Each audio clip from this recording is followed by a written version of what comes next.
Hybrid টপলেটি পেঁপে আমার হাতে রয়েছে।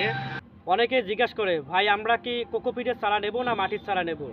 তো তাদের উদ্দেশ্যে বলতেছি, কোকোপিটের চারাগুলোতে ছত্রাকনাশক থাকে না বলতেই চলে, এবং মাটির মধ্যে ছত্রাক জন্ম থেকেই মাটির মধ্যে ছত্রাক বেশি থাকে, এবং কোকোপিটের মধ্যে ছত্রাক মুক্ত যদি চারাগুলো আপনারা রোপণ করেন, ইনশাল্লাহ এর থেকে ভালো ফলন পাবেন।